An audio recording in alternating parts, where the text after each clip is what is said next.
tire programs at the U.S. Tire Manufacturers Association. This is our fourth in a series of webinars featuring perspectives from diverse experts and visionary leaders who are driving innovation and developing powerful end-use markets in the field of tire recycling. Tire recycling is a pillar of sustainability, innovation, and economic growth in the U.S.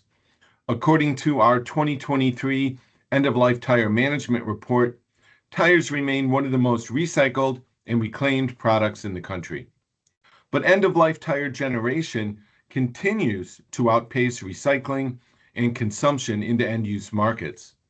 We believe a powerful solution is the expansion of ELT markets like tire-derived aggregate, molded and extruded products, and relevant to today's topic, rubber-modified asphalt.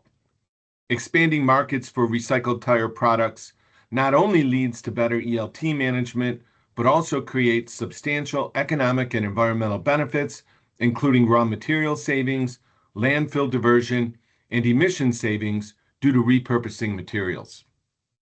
In this series, we are addressing the benefits of ELT recycling and providing actionable steps and resources. We want to spur action among policymakers, DOT and municipal leaders, civil engineers, recyclers, and others across the broader tire value chain so you can apply lessons learned and advanced ELT management in your own markets.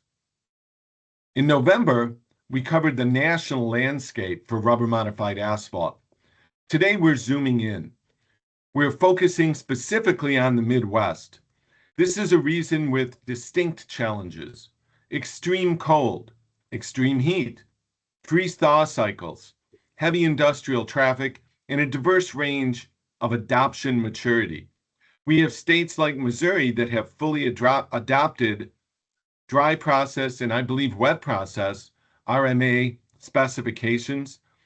States like Michigan that are encouraging rubber-modified asphalt technologies through environmental grants, and states like Ohio where the conversation is just beginning. Here with me today to dive into the ins and outs of this market are Dr. Punya Rath, Assistant Research Professor at the Department of Civil and Environmental Engineering at the University of Missouri-Columbia, Mizzou. He's the co-author of our upcoming and updated Rubber-Modified Asphalt State of Knowledge and an RMA researcher. We also have from Michigan, Dr. Zhanping Yu, Distinguished Professor and Director of Michigan Tech Transportation Institute at Michigan Technological University in the Upper Peninsula of Michigan, another rubber-modified asphalt researcher. And also from Michigan, we have Kirsten Clemens, the scrap tire coordinator for their Department of Environment, Great Lakes, and Energy. She's a leader in the Scrap Tire Work Group, an unincorporated association of state scrap tire regulators, and she's an experienced advocate for rubber-modified asphalt. We also have John Lavallee, the operations manager at State Testing, LLC. He's an expert consultant for the Illinois Toll Highway Authority, among others, and he's presented at past USTMA conferences. As we get started, please note that we plan to address audience questions at the end of this session as time permits, and we ask that you use the Q&A feature in this webinar to submit your questions for the panel throughout the discussion. And finally, we will be making additional information and resources available to all attendees in a newly created Knowledge Hub on the Tire Recycling Foundation's website, tirerecyclingfoundation.org. So let's get straight to it and talk about making the case, the business case, for rubber-modified asphalt. I want to start by setting the scene. The Midwest is not a monolith. We have some states leading the country and others that are a bit more hesitant. So Dr. Rath, Punya, let's start with a success story. Missouri has a wet process specification and a dry process specification now in place and has been actively using rubber-modified asphalt. It's noteworthy that this wasn't driven by an environmental mandate. Can you talk a bit about the state of play in Missouri? Yeah, sure. Thanks, John, for the introduction. And it's a great question, with being involved in Missouri and in other states as well in terms of development for this adoption of rubber modified asphalt, especially the dry process. Wet process specifications are sort of like the legacy specifications which have been around for a while. But a lot of states are missing the dry process specifications, which was part of the USTMA report on state specifications that we published.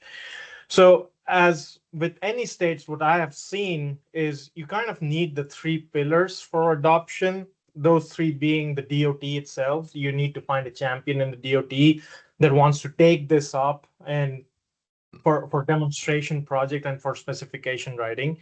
You need a contractor that's willing to produce this material. It kind of helps that with these new technologies that are out there, it doesn't change the logistics of the plant operations or doesn't change the rate at which mixtures are produced, which ties directly to the economics of the plant, right? So a contractor that's willing to adopt this and produce mix and produce sections. And the third one, which is where kind of we come in, is sort of a research arm. Now, it could be a university, it could be a center, it could be an institute, or sometimes it could be contractor itself. A lot of contractors, big contractors, have their own people look at the research of this. So the research arm, all it does is actually risk mitigation. We would go off into contractors and talk them through the process. And I always like to say, rubber is not difficult, it's different. Just like polymer modification is different. So people, when they adopt this, they need to know what the difference is for its successful adoption. And that's what we do. So all these three pillars coming together is kind of important for the successful and widespread adoption of rubber modified asphalt. The adoption of rubber modified asphalt in Missouri has been somewhat organic. Um, the agencies have supported, the environmental agency in Missouri has supported the work, if I'm not mistaken, but it hasn't really been the driving force. In Missouri, the driving force has been engineering driven for the very real performance benefits of rubber modified asphalt and not just encouragement from the tire recycling market. How has that developed in Missouri? It's essentially this cooperation that I was talking about. We were able to show that there's performance beneficiation for the DOT in terms of extension of service life. There's plenty of case studies around the US to show that. But also, when you approach a DOT, they want data, local data. They want data on their roads, on their materials, in their weather conditions. So a way to get that is to request demonstration sections. And again, the DOT has to be willing to look at certain technology for that. Prior to that demonstration section comes a bunch of lab testing where you show that the mixtures are performing well, which we were able to. Then the DOT was able to champion it. We were able to find a contractor that was able to build it. And we started this back in 2017, and we have gotten we got multiple demonstration sections till 2022, 23 is when the spec actually came online. So it's not we approach a DOT or someone approaches a DOT and there's a spec overnight. It's a process, and sometimes that process could be long drawn out process. But at the same time, it's important for the DOT, which wants to minimize any sort of risk with the taxpayer dollars, and that's fair. Of course, thank you. Kirsten, let's look at the icy cold state of Michigan. Michigan Eagle has funded over 300 lane miles of paving projects. The Michigan ELT program has moved from cleaning up tire piles to genuine market development.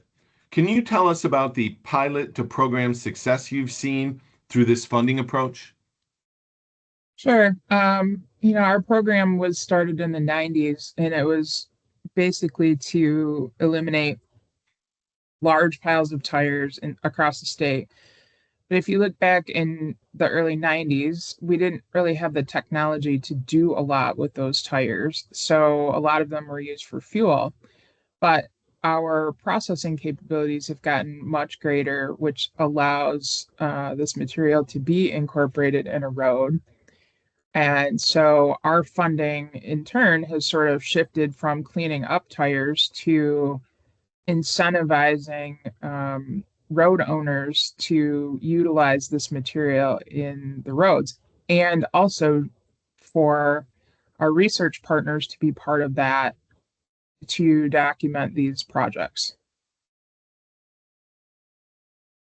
How have these pilots led to repeat projects?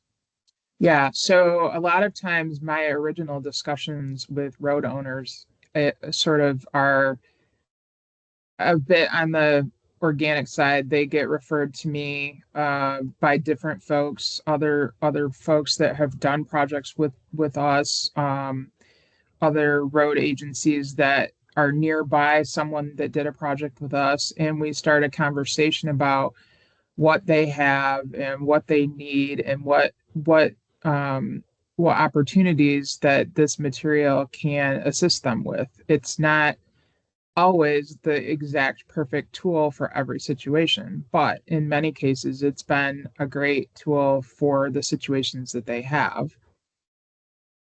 And one Furthermore, project has tended to lead to another project with them as well.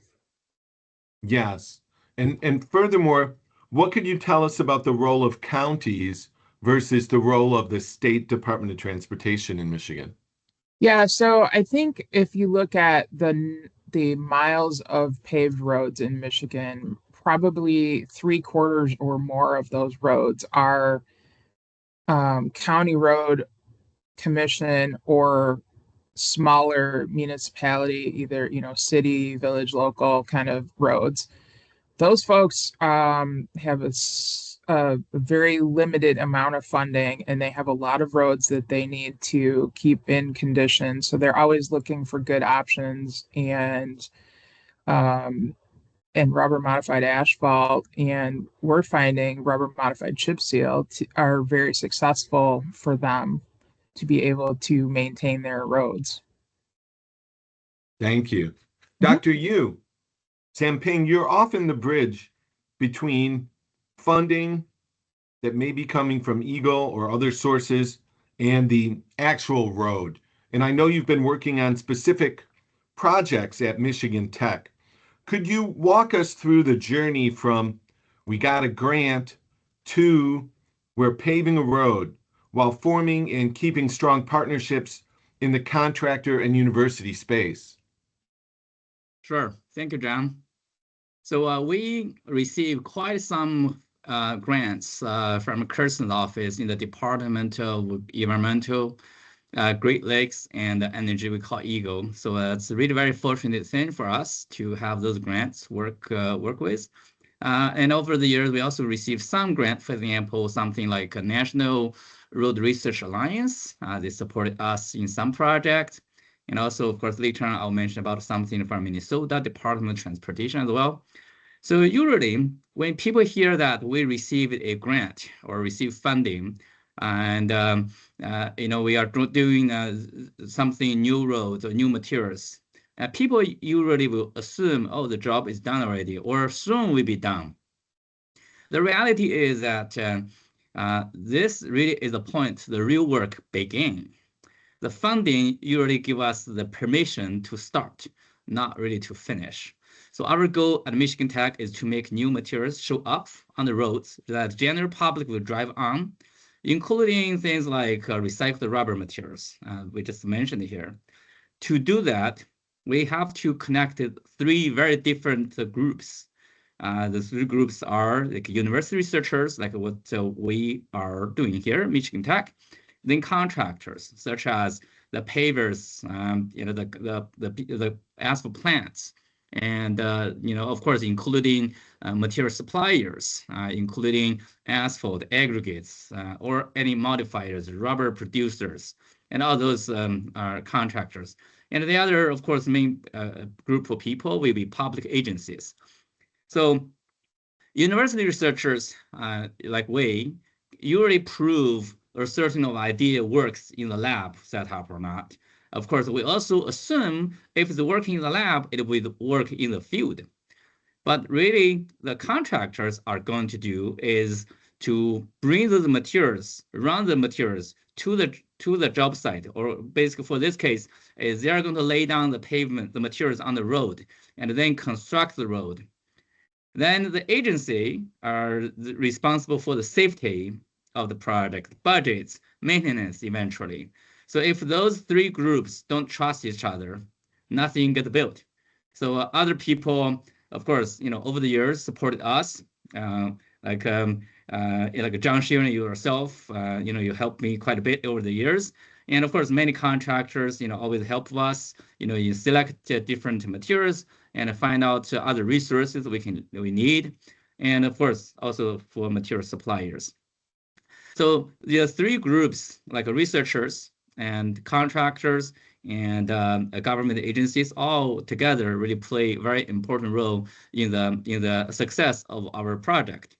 So usually, all the pilot projects are very important, all right, very powerful. I mean, the pilot project, like Ponya just mentioned about the demonstration project. This type of pilot project is like test drive. So for everybody get involved. The contractors handle the materials. They find out the whatever materials they need, and road agencies, road commissions, for example, for different counties, public works in cities, and also local DOTs, they get to see how the materials are going to behave after we place those things on the road. And then the general public get the real road. So instead of just a research paper. So that's really the beauty of that. So the most difficult part is not going to provide something that works. The hardest part is getting things adopted. As you just mentioned about some of the states or agencies already adopted certain specifications. And that is going to take some effort. That is where we run into things the public really see. The public really don't see that one, like new specifications, bidding items, warranty questions, inspector trainings, supply chains, and all those really have to grow together. Right. So once a pilot project or a few pilot projects perform very well in the field, the conversation will change. Instead of people asking, can we do this? And eventually the agency or contract would ask, how can we do more? That is really quite some agencies already been talking with us, and of course talk to Kirsten's office as well, such as Bay County Road Commission, St. Clair County's Road Commissions, Dixon County Commissions, right? They are asking, hey, can we do more? And so they know this is a good thing to do, and rubber asphalt. So we try all this partnership with many local agencies, like Bay County, Kalamazoo, Saginaw, Clare, St. Clair, Kent, Washtenaw, City of Detroit, Ann Arbor, Muskegon, Keweenaw, Dixon. I just can list a lot of those agencies. So anyway, so with them together, we can do a really good job, together. Right? That's how I feel. Thank you. And we are seeing that momentum building at the county levels in Michigan. Now, John Lovelly, we often look at Illinois as a unique case. We have the Illinois Tollway Authority, which in one sense almost acts as a laboratory, and it's using stone matrix asphalt with rubber, which some people have called a gold standard mix. Yet the state, the Illinois DOT, hasn't adopted it. Why is the tollway succeeding here, and what can the rest of the Midwest learn from that dynamic? Hey, John, thanks. Yeah, the tollway recognizes, one of the biggest things is the tollway recognizes rubber as a polymer equivalent. So, a mixture with the either plant added or dry process or wet process, or versus a polymer, they both have to meet the same specifications. They both have to meet the same Hamburg requirements. They both have to meet the same DCT requirements. Okay, so that's number one. The second thing is the tollway has an active program and a process for acceptance of new technologies, and so a new technology can come to the tollway as dry process did in 2015, and get a review of the literature, and if it looks like it's lab mixture, and we do a lab mixture on it, and the lab mixture comes out, then it goes right onto a production on a shoulder. And if the mix looks good on the shoulder and the test results from the lab come out, then it'll go to a mixed trial on the mainline pavement. And once again, lab trials come out well, cores come out, the mixture performing, it'll go right into specification. So up until 2015, the tollway did have a allowance for terminal blend. All right. In 2015, they adopted the engineered chrome rubber or plant added, and it went through about an 18-month process. And by 2017, it was specified for use, or well, it was allowed to be specified for use. So once again, the tollway believes in giving contractors a choice, right? You can use polymer, you can use RMA, you can use, whatever approved product or modifier, asphalt modifier you want. That's fine, but you got to meet the same specifications. So, and then the other thing that, as some of the other speakers already talked about is, the tollway prides itself on sustainability. So, rubber plays rubber tires, recycling plays a fairly big role in that. And so, once again, they're not going to mandate it, but they do like when a contractor uses it. So their openness to new technology gives them the ability to try new things. And in this case, there's been a strong performance of the rubber modified stone matrix product. Yeah, I mean, a good, well, not even a trial, but a good comparison. In 2018, two contractors joint ventured on a project on one of the expressways, and one of them used dry process and the other one used terminal blend. And so we have 20 miles eastbound of one product and 20 miles westbound of the other product, and they both are performing very well.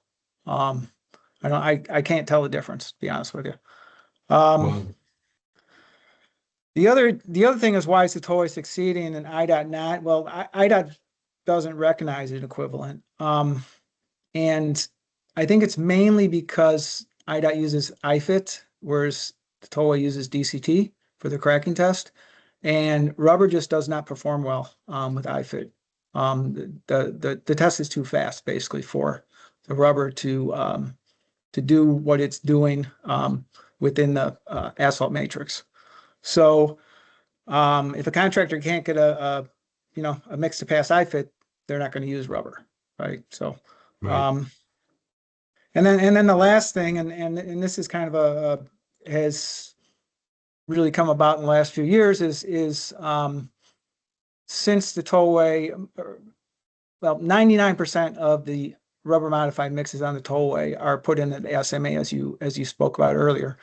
Well, SMA has a tendency to flush, and by flush, if you've seen an SMA mixed place and you see what looks like puddles of asphalt on the surface, that can happen just because either there's a temperature issue or there was a contaminant issue or something.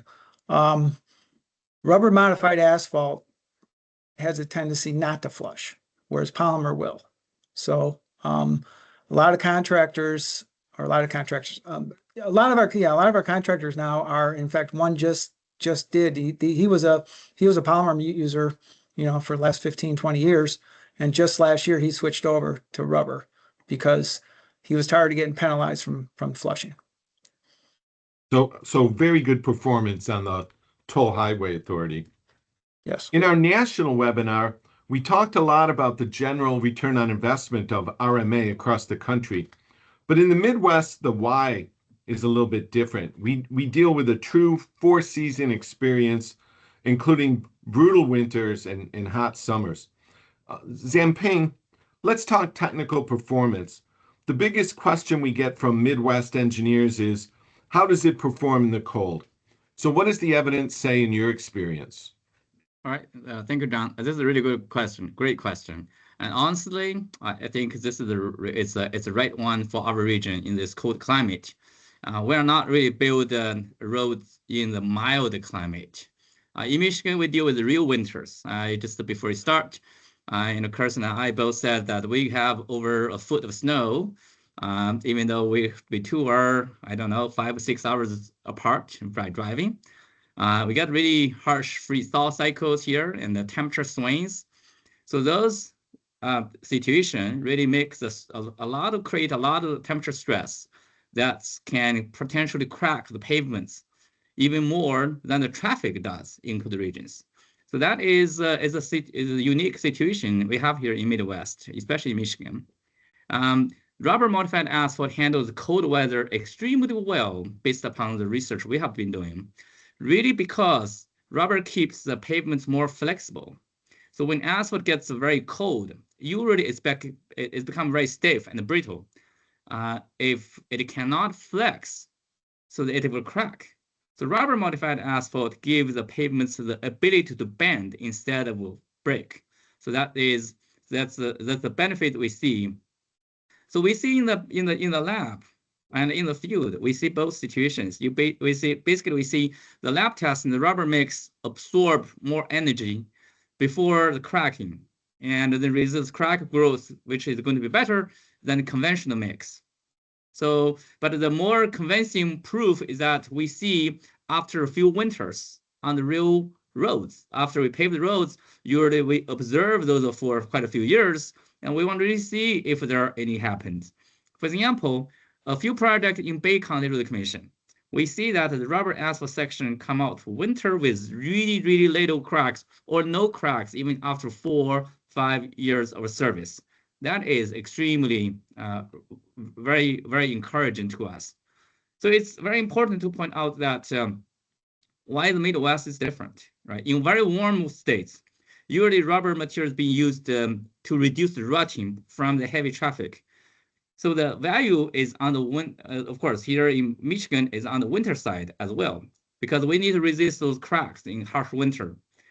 That is going to be very important, right? So based upon the evidence we have in our regions, the short answer is yes. Rubber modified asphalt perform very well in such cold climate, and that is really that makes our counties and local agencies really encouraged to start to do more about rubber asphalt materials. And of course, this is not only from a sustainability reason, it's also because the resilience and the performance, right? That's all I have. Thank you. Thank you. Punya, let's talk about money. State requirements can be varied, and many states find themselves in a lowest bid situation, despite what a 3 to 5 year return on investment might be. How does rubber modified asphalt compete against thin overlays or other options from that perspective? Yeah, there's a couple of ways to look at it. And, I tell this to everyone, like you could go to a contractor or DOT and say that, hey, I have a product that'll make your road last, road last 100 years and its unicorns are going to come out of it and whatnot. But it costs like $10 more per ton or $5 more or a few dollars more. They're not going to take it because in our in the DOT environment, it's the low bid environment, right? So economics has to make sense. So there's if you look at the immediate economics, there are technologies out there, specifically in the dry process. That's one of the reasons why dry process technologies kind of have come up in the recent past, is because they save money when you compare them to polymer modified asphalt. So a lot of specifications or a lot of agencies are starting to look like Tollway, for instance, like John Lavley was mentioning, they're starting to look rubber as a replacement for SBS polymer or other polymers, virgin polymers that are out there.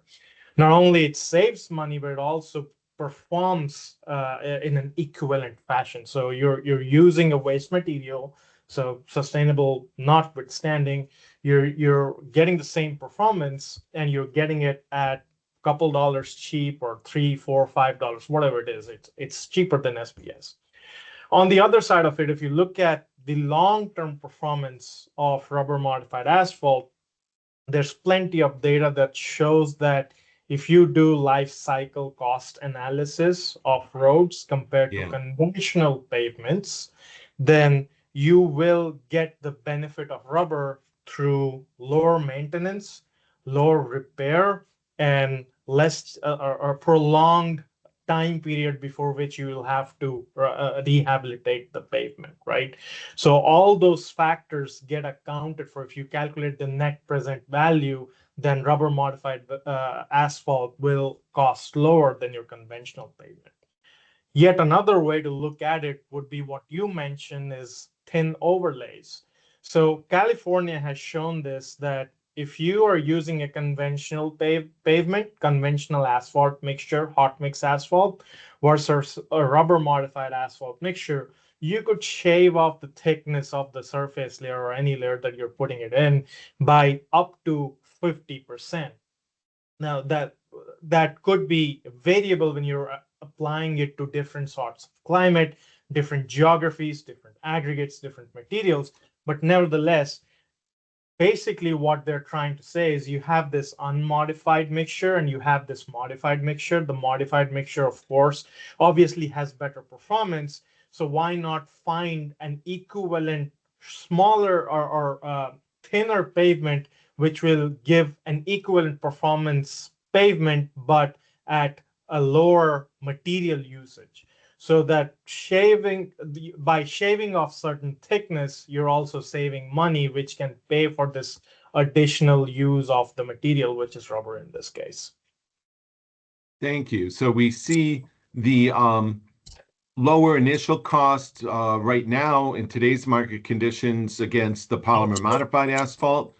Yeah. The thin overlays can be more cost effective on the initial stall because of a thinner use of material. And when you look at life cycle, the lower maintenance and longer life generally pencil out to be very favorable for rubber modified asphalt.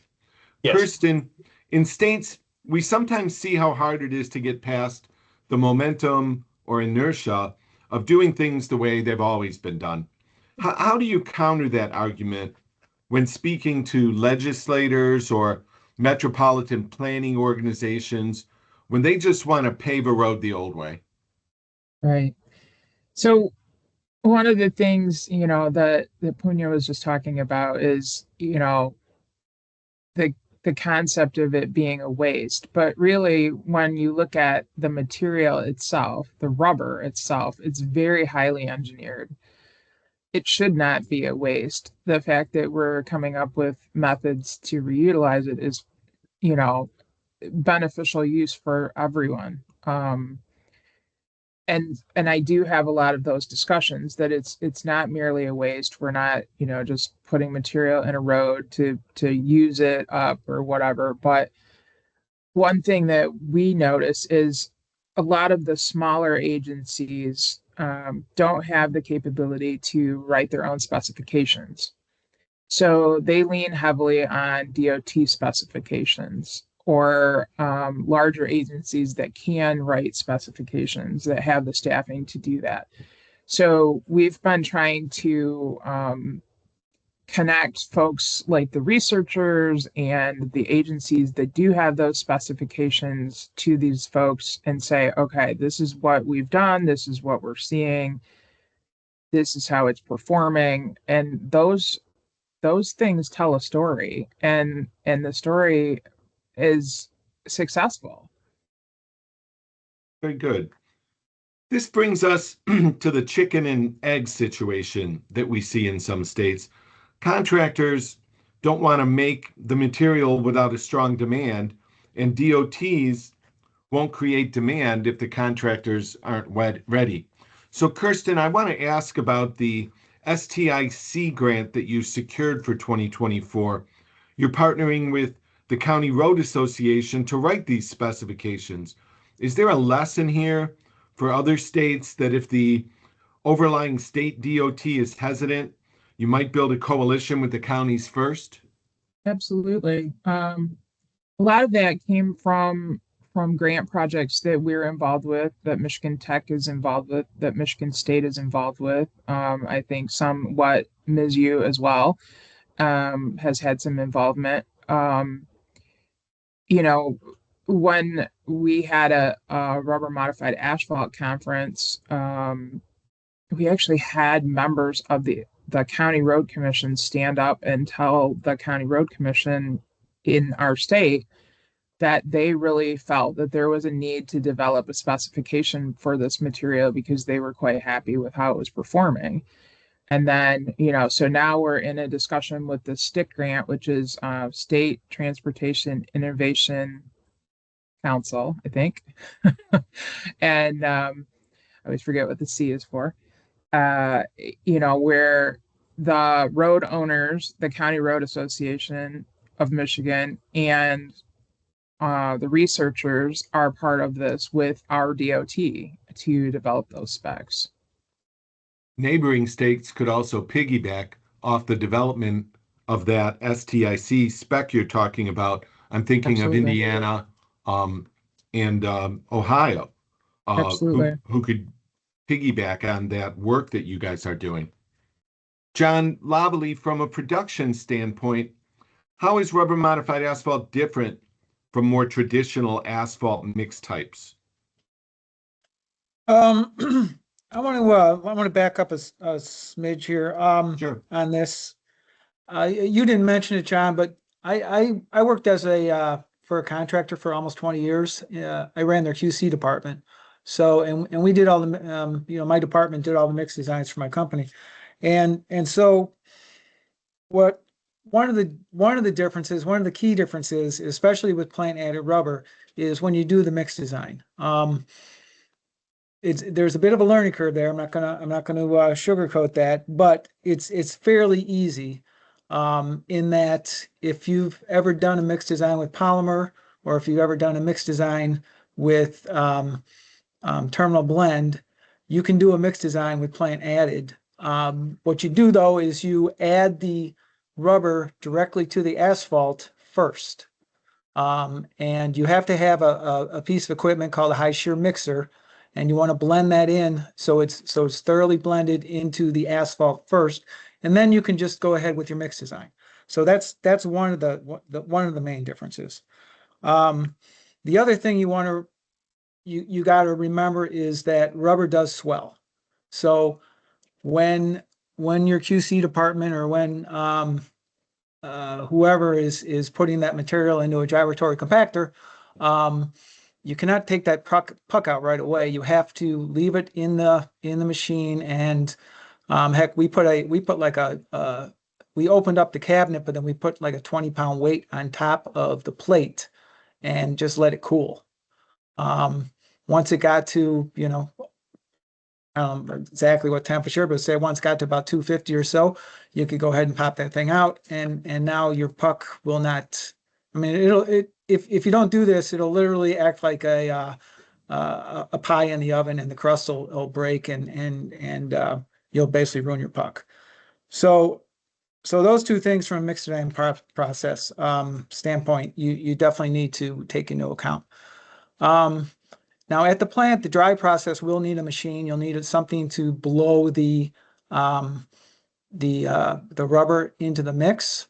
The machine is very similar to the fiber machine. If you've ever used a fiber machine, hooks right into the wrap collar, and it's slaved back to the plant computer so that your DOT or whoever can see exactly how much rubber is going in per ton, and it'll speed up and slow down as the plant speeds up and slows down.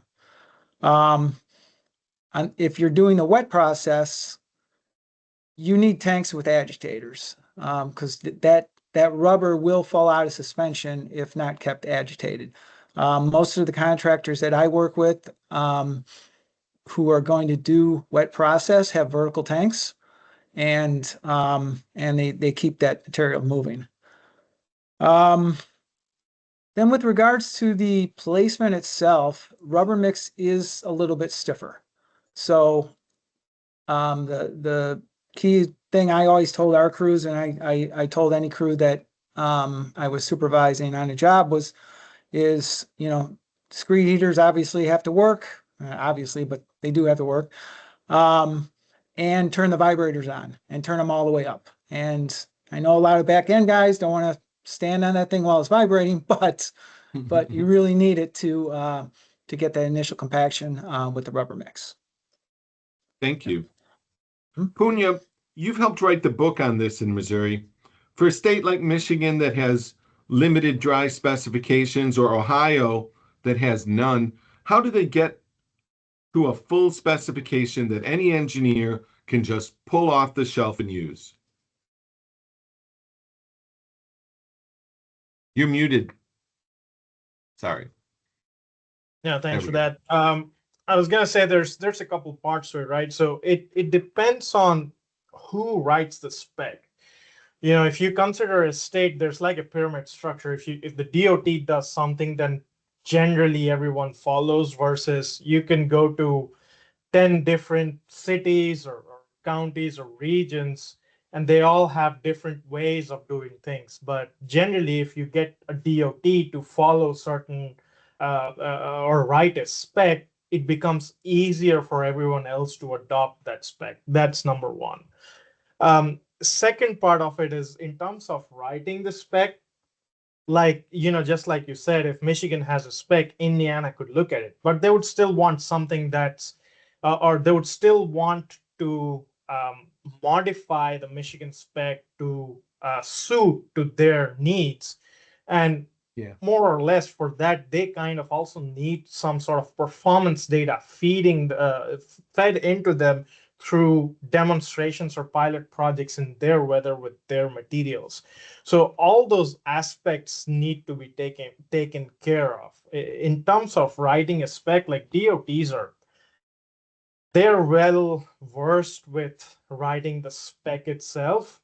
But in terms of specific to a GTR technology, for instance, there are several resources that they could take advantage of. One of them is USTMA's, the updated state of knowledge report. It will have, I know that it's going to have sections that talk about what's important in ground tire rubber specifications, like how do you do QC for the rubber modified asphalt or the rubber itself. So there's plenty of resources that are out there to help spec writing. But again, there has to be this feedback loop between DOT contractor and the research institute for them to reach at a point where they're comfortable writing a spec. Thanks, Punya.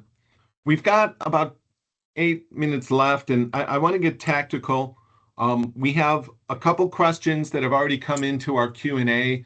So thank you, audience members, participants. Please keep feeding those in, and we'll get to those questions in just a few minutes. We've got listeners here from across the Midwest and beyond, and I want to have a quick lightning round of last questions from myself to the group here.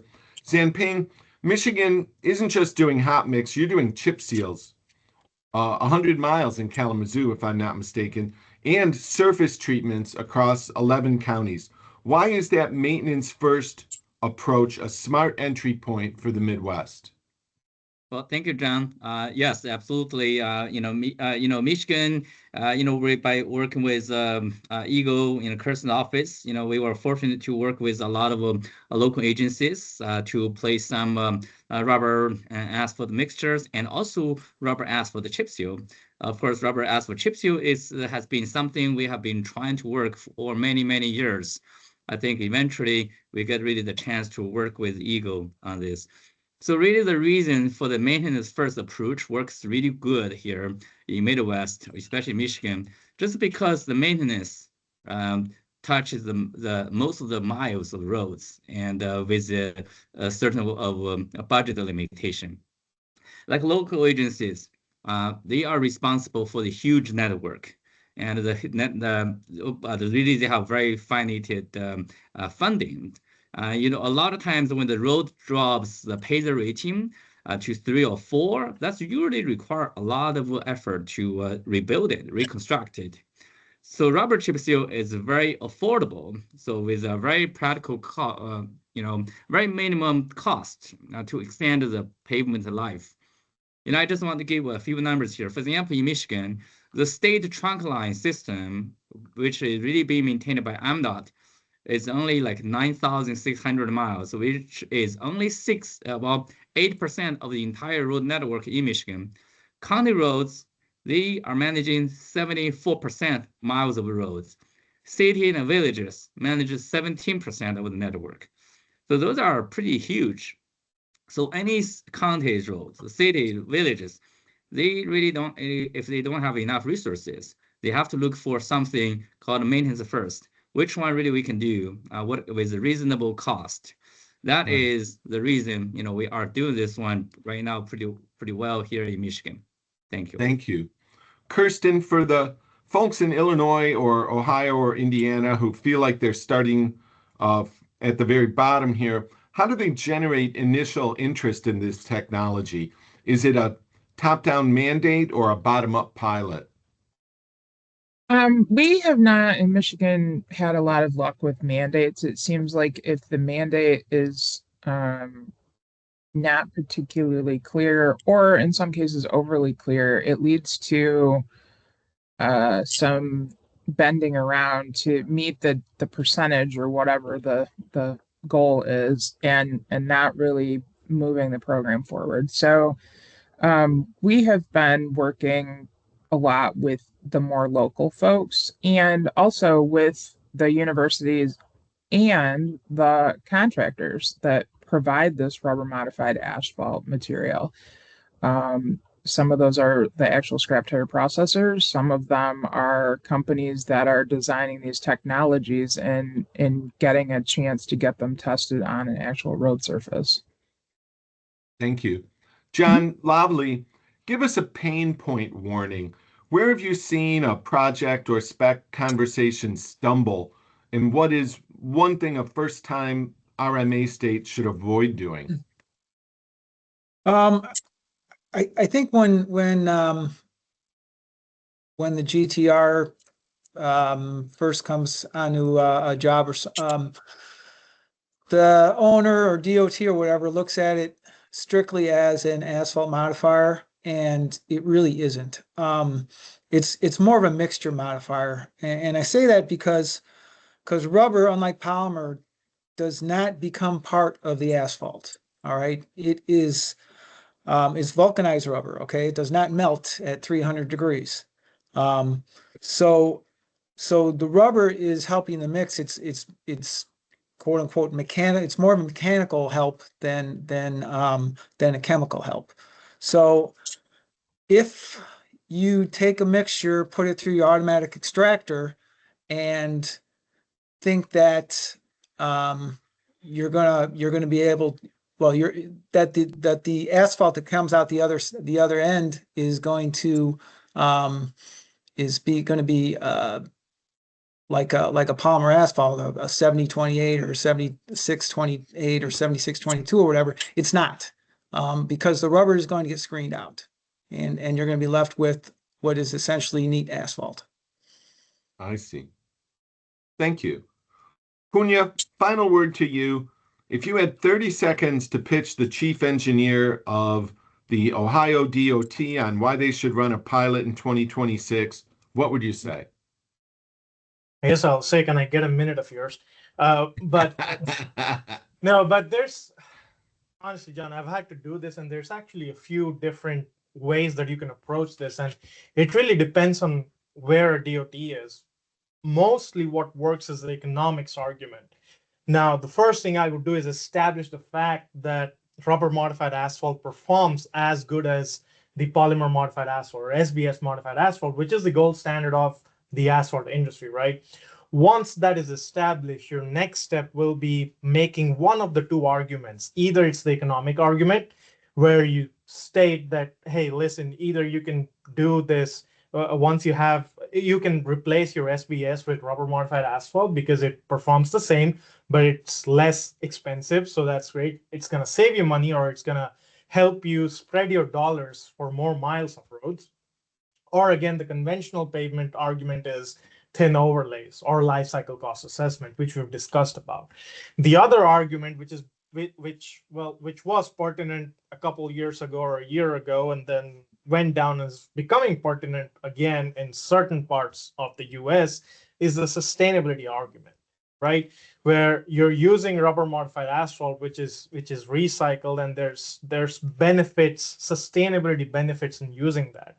And I'm not even getting into all this auxiliary benefits about skid resistance improvement, roughness improvement, noise reduction, which has all been measured and reported. So I think those would be my levels of argument. Economics first, sustainable if it makes sense. At in certain areas it doesn't make sense, and then these auxiliary arguments or auxiliary benefits that rubber modified asphalt has. Thank you. Throughout our discussion, members of our audience have been sharing questions in the Q&A for our panel, and we'll run through some of these now. If we don't get to all of them, we'll make sure we get your answers addressed in our post-webinar resources. So I'd like to invite Amelia Chuchalowski, our Manager of Sustainability and Recycling Policy at USTMA, to join us with our first question. Thanks, John. For RMA, what is the preferred feedstock size in the grounds, powder, et cetera? Are there any specifics that the group should be aware of? Okay, so the size of the ground tire rubber, the mesh size and stuff. Punya, do you have some sense of what the best size for the crumb is? Yeah, so generally speaking, dry process really started at using 1 millimeter to 1.5 millimeter size ground size rubber in 1990s, but we know that those don't work, so don't go there. Generally now, the more commonly used size is roughly 30 mesh or 30 minus mesh, with an average grain size of about 0.295, 0.3 millimeters. That's the grain size. I've seen people use 16 mesh, generally pre-swollen technologies. They're a bit coarser, so they would use 16 mesh size. But right about there is sweet spot. There's also products that are like 80 mesh and really, really fine. And you could do that, but there's an economics angle to it as well, where producing finer mesh size costs a lot more than what it beneficiates the rubber modified asphalt. So I would say 30 mesh is about the sweet spot. And John, are you seeing the same kind of mesh size on the Toll Highway Authority? Yes, 30 minus is typical of what we get. Yes. Thanks. Zamping, what have you been using up there in northern Michigan? Well, we tried the mesh 16, mesh 30, and the 30 minus. I think mesh 30 is a pretty good one for us to use. Pretty much similar, like Punya and John just have mentioned. Thank you. Amelia, what's our second question? Where can RMA be low cost on the initial install? Yeah, the initial install question.